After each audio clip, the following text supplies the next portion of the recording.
दोस्तों, यदि आप भी अपनी लाइफ में कुछ नया सीखने की चाह रखते हैं तो इस चैनल को अभी सब्सक्राइब कर लें। जय श्री कृष्णा। आज की यह वीडियो आने वाले सनातन धर्म के त्योहार जन्माष्टमी के विषय में है।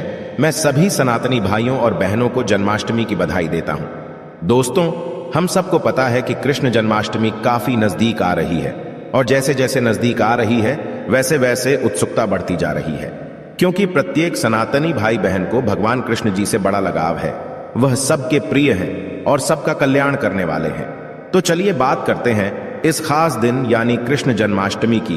दोस्तों, कई हजार सालों पश्चात 7 सितंबर 2023 को बहुत ही दुर्लभ और अद्भुत संयोग बनने जा रहा है, क्योंकि इस दिन अष्टमी का पावन पर्व पड़ रहा है।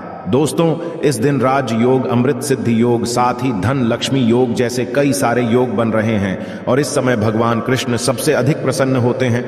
यानी आप भगवान से इस दिन जो भी मांग ले वह आपकी हर इच्छा भगवान कृष्ण शीघ्र ही पूरी कर देंगे। वही दोस्तों, कृष्ण भगवान को प्रसन्न करने के लिए जन्माष्टमी पर कुछ खास उपाय जरूर करने चाहिए, जो कि आपकी किस्मत बदल सकते हैं और आपको मालामाल बना सकते हैं। यदि आप भी अपने जीवन में भगवान कृष्ण की कृपा पाना चाहते हैं तो इस वीडियो को लाइक करके कमेंट में राधा कृष्ण लिखना ना भूले। दोस्तों, आज की इस बेहद ही सुंदर वीडियो में आपसे बात करेंगे कृष्ण जन्माष्टमी वर्ष 2023 में कब मनाई जाएगी, किस दिन आप जन्माष्टमी का व्रत रखेंगे और कृष्ण जन्माष्टमी की पूजा का शुभ मुहूर्त क्या रहेगा। इसके अलावा हम आपको बताएंगे कि जन्माष्टमी के व्रत का पारण किस समय किया जाएगा और जन्माष्टमी की संपूर्ण पूजा विधि क्या है। इस दिन में कौन से उपाय है जिसको करने से आपकी किस्मत चमक जाएगी और आपकी मनोकामना पूरी हो जाएगी। दोस्तों, यह पर्व भगवान श्री कृष्ण जी के जन्मोत्सव के रूप में मनाया जाता है। भगवान श्री कृष्ण का भादु मास के कृष्ण पक्ष की अष्टमी तिथि को रोहिणी नक्षत्र में हुआ था और उनके जन्म के दिन को आज भी काफी धूमधाम से मनाया जाता है। दोस्तों, जन्माष्टमी के दिन भगवान कृष्ण की आरती रात यानी 12 बजे की जाती है और घंटे घड़ियाल बजाकर उनके जन्म की बांटी जाती है। दोस्तों, जन्माष्टमी का मथुरा और वृंदावन में बहुत ही धूमधाम से मनाया जाता है। खासकर मंदिरों और घरों में लोग बाल गोपाल के जन्म का उत्सव का आयोजन भी करते हैं और बाल गोपाल के लिए पालकी भी सजाते हैं। ऐसी मान्यता है कि भगवान विष्णु जी ने धर्म की स्थापना करने के लिए श्री कृष्ण जी के रूप में जन्म लिया था और इस दिन पर धारण कर श्री कृष्ण जी का स्मरण करना अत्यधिक फलदायी होता है। दोस्तों, शास्त्र में जन्माष्टमी के वक्त को वक्त का राजा भी गया है। भविष्य में इसके संदर्भ में उल्लेख है कि जिस घर में यह व्रत किया जाता है वह अकाल मृत्यु, गर्भपात, दुर्भाग्य तथा कलह से पीड़ित नहीं होता है और जो भी इस व्रत को एक बार कर लेता है वह दुनिया के सभी सुखों को भोग कर विष्णु लोक में निवास करता है। दोस्तों, इस दिन लोग पूरा दिन भर उपवास रखते हैं। आपको बता दें कि जन्माष्टमी का व्रत अष्टमी तिथि से शुरू होता है और इस व्रत का पारण नवमी तिथि में ही करना चाहिए, तब इसका पूरा फल होता है। और जो लोग इस व्रत को रखें उन्हें सुन ले कि रात में हल्का व सात्विक भोजन करना चाहिए, साथ ही ब्रह्मचर्य का पालन करना चाहिए। दोस्तों, जन्माष्टमी के व्रत के दिन कुछ लोग निर्जला रहते हैं तो वही कुछ लोग फलाहार करके भी इस व्रत को पूरा कर सकते हैं। दोस्तों, जन्माष्टमी के दिन प्रातःकाल जल्दी उठकर स्नान आदि कर स्वच्छ वस्त्र धारण करें। इसके पश्चात पूर्व या उत्तर दिशा की ओर मुंह करके बैठ जाए और अपने हाथ में थोड़ा सा जल पुष्प कर अक्षत ले लें और जन्माष्टमी का संकल्प करें। इसके पश्चात भगवान कृष्ण जी की पूजा करें। आपको बता दें कि भगवान श्री कृष्ण जी की पूजा निश्चित काल यानी आधी रात में करने की परंपरा रही है और किसी किसी घरों में रात 12 बजे भगवान कृष्ण जी का जन्म भी किया जाता है। तो जो लोग कृष्ण जी का जन्म रात में करते हैं वे नाल छेदन भी करते हैं, तो उनके लिए बता देते हैं कि 12 बजने से कुछ घंटे पहले ही एक पत्ते वाला खीरा लें और कुछ थोड़ा सा काट कर उसमें लड्डू गोपाल को बिठा दें। जब 12 बजे तो भगवान को उस खीरे से बाहर निकालकर एक सिक्के की मदद से खीरे को काट दे। इसे नाल छेदन कहा जाता है। इसके पश्चात उन्हें सबसे पहले शुद्ध जल से स्नान कराए, फिर उन्हें पंचामृत दूध, दही, घी, शहद और शक्कर से स्नान कराए। तत्पश्चात गंगा जल से स्नान कराए। इसके पश्चात शुद्ध जल से स्नान कराने के पश्चात उन्हें साफ कपड़े से पहुंचकर उन्हें नए सुंदर चमकीले वस्त्र धारण कराए और उनका श्रृंगार करें। इसके पश्चात उन्हें झूले या सिंहासन में करें। ध्यान इस दौरान आप कृष्ण नाम का जाप करते रहे या राधे राधे बोलते रहे या श्री कृष्ण जी के किसी भी मंत्र का जाप करते रहे। दोस्तों, अब आप लड्डू गोपाल की विधिवत पूजा करें। उन्हें चंदन का तिलक लगाए फूल माला अर्पित करें और उन्हें भोग लगाए भोग में आप माखन मिश्री पंचामृत नारियल से बनी मिठाई या धनिये की पंजीरी का भोग लगाए ध्यान रहे। उसमें तुलसी का पत्ता जरूर डालें। इसके पश्चात धूप दीप जलाकर भगवान श्री कृष्ण जी की आरती जरूर करें और लड्डू गोपाल को इस दिन झूला जरूर झुलाएं। दोस्तों, जन्माष्टमी की रात को लोग रात्रि जागरण करके भजन कीर्तन शो आदि भी करते हैं। इससे आपको शुभ फल की प्राप्ति होती है। दोस्तों, शास्त्र में जन्माष्टमी के वक्त को वक्त का राजा भी गया है। भविष्य में इसके संदर्भ में उल्लेख है कि जिस घर में यह व्रत किया जाता है वह अकाल मृत्यु, गर्भपात, दुर्भाग्य तथा कलह से पीड़ित नहीं होता है, और जो भी इस व्रत को एक बार कर लेता है वह दुनिया के सभी सुखों को भोग कर विष्णु लोक में निवास करता है। दोस्तों, इस दिन लोग पूरा दिन भर उपवास रखते हैं। आपको बता दें कि जन्माष्टमी का व्रत अष्टमी तिथि से शुरू होता है और इस व्रत का पारण नवमी तिथि में ही करना चाहिए, तब इसका पूरा फल होता है। और जो लोग इस व्रत को रखें उन्हें सुन ले कि रात में हल्का व सात्विक भोजन करना चाहिए, साथ ही ब्रह्मचर्य का पालन करना चाहिए।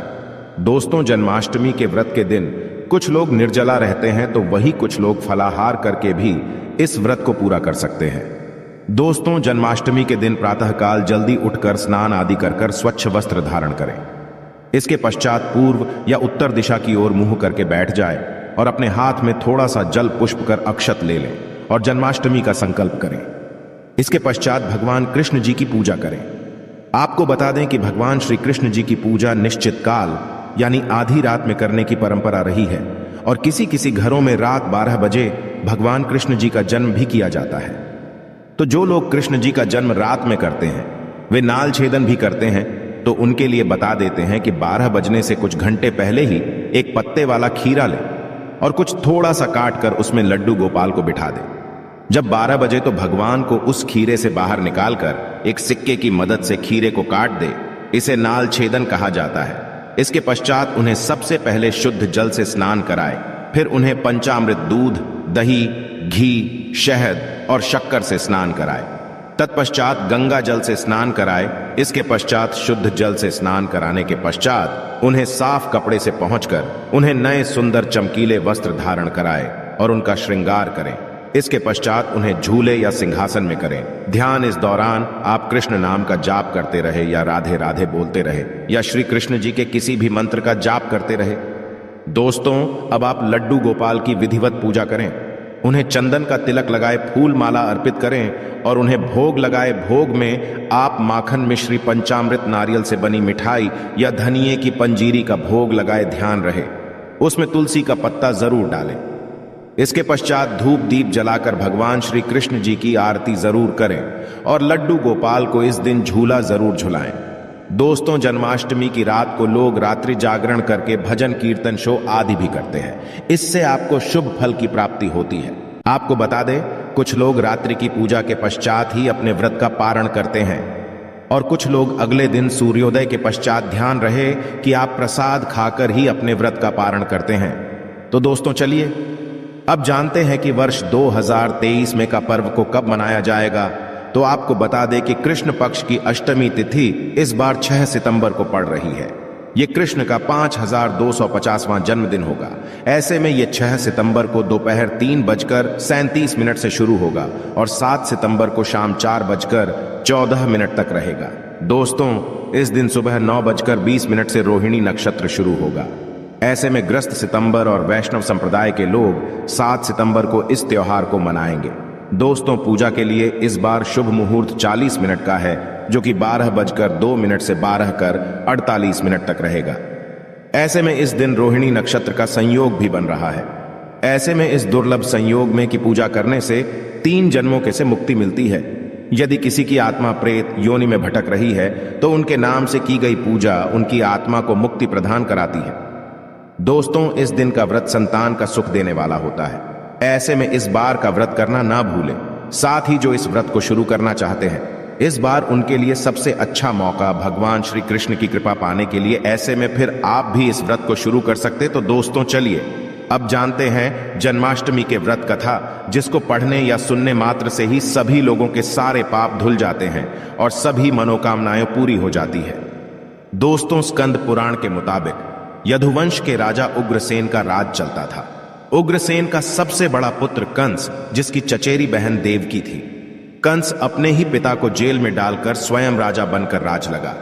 पर दूसरी ओर कश्यप ऋषि का जन्म राजा सूरसन के पुत्र के रूप में वासुदेव का जन्म हुआ, जो कि आगे चलकर वासुदेव का विवाह देवकी से संपन्न हुआ।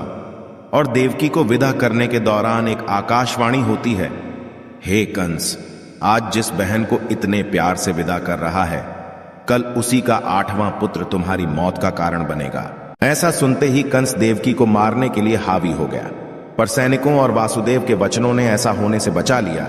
वासुदेव सत्य थे। उन्होंने कंस को वचन कि वह अपना 8वां पुत्र उसे सौंप देंगे। दोस्तों, वसुदेव जी की बात मानते हुए कंस ने उन दोनों को बंदी बनाने का निर्णय ले लिया और उनके पास पहरेदार लगा दिए। इसके पश्चात कंस ने देवकी के सारे संतानों को मारने का प्रण कर लिया। इस निश्चय के अनुसार देवकी के 7 संतान कंस द्वारा मारे गए। इसके पश्चात देवकी के 8वें पुत्र का जन्म हुआ। भाद्रपद मास के कृष्ण पक्ष की अष्टमी तिथि को रोहिणी नक्षत्र के दौरान मध्य रात्रि में भगवान श्री कृष्ण का जन्म हुआ था। बालक जन्म लेते ही की कोठरी प्रकाशमय हो गई। साथ ही एक आकाशवाणी सुनाई दी कि तुम बालक को गोकुल में रह रहे नंद बाबा के यहां छोड़ आओ। वहां एक कन्या का जन्म हुआ है, उसे तुम यहां ले आओ। ऐसे सुनते ही वासुदेव की हथकड़ियां खुल गई और वो तुरंत एक टोकरी में श्री कृष्ण को रखकर इसे माथे पर लादे गोकुल की ओर निकल पड़े। रास्ते में यमुना नदी बाल कृष्ण के चरणों को स्पर्श करने के लिए उफान पर आ गए।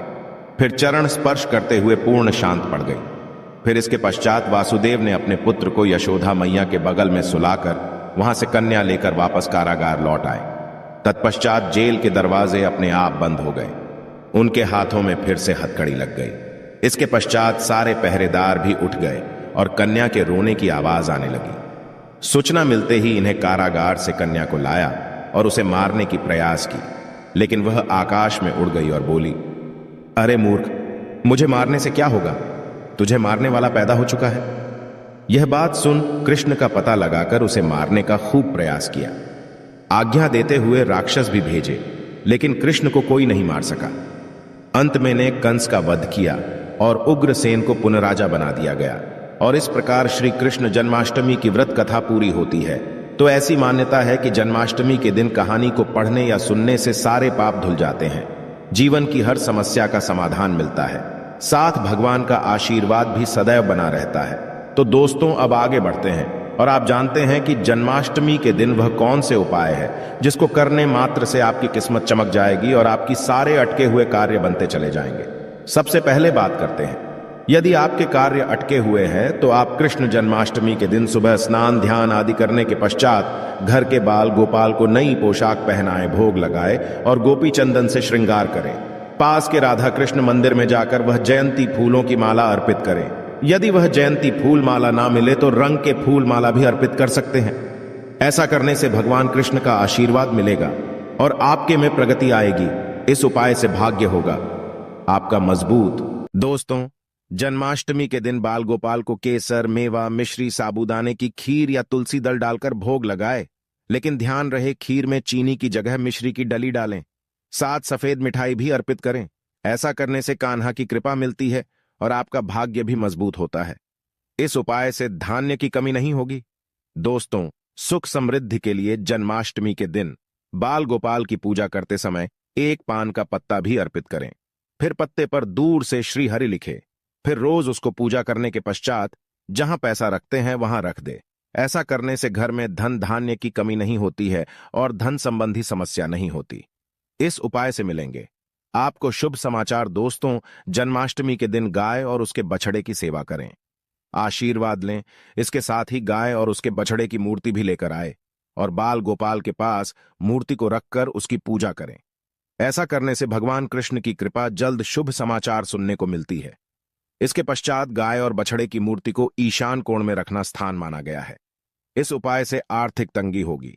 आपकी दूर दोस्तों कर्ज की समस्या से यदि आप परेशान हैं तो जन्माष्टमी के दिन दक्षिणवर्ती शंख से भगवान श्री कृष्ण का अभिषेक करें। दक्षिणवर्ती शंख को लक्ष्मी का स्वरूप माना गया है और लक्ष्मी पूजा में शंख के बिना पूजा ना होती है। ऐसा करने से आर्थिक तंगी दूर होती है और लक्ष्मी की प्राप्ति होती है। इस उपाय से होगी। व्यवसाय में उन्नति। दोस्तों, जन्माष्टमी के दिन सुबह शाम 11 बार तुलसी की क्रमांक करें और घी का दीपक जलाएं। इसके पश्चात 8 बार ओम नमो भगवते वासुदेवाय मंत्र का जाप करें।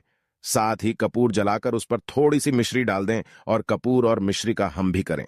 ऐसा करने से नौकरी व्यवसाय में उन्नति होती है। तो दोस्तों, वीडियो से विदा लेने से पहले और आपके पूरे परिवार को इस जन्माष्टमी की हार्दिक शुभकामनाएं। मैं कामना करता हूं कि इस जन्माष्टमी पर बाल गोपाल आपके घर ढेर सारी खुशियां लाए। अगर मुझसे इस वीडियो में कोई गलत शब्द बोला गया हो तो मैं माफी चाहूंगा। तो यह थी आज खास जानकारी। आशा है कि आज की इस प्रस्तुति में बताई गई जानकारी आपको अच्छे से समझ आ गई होगी। वीडियो अच्छा लगा हो तो एक लाइक अवश्य कर दे। धन्यवाद वीडियो के अंत तक बने रहने के लिए।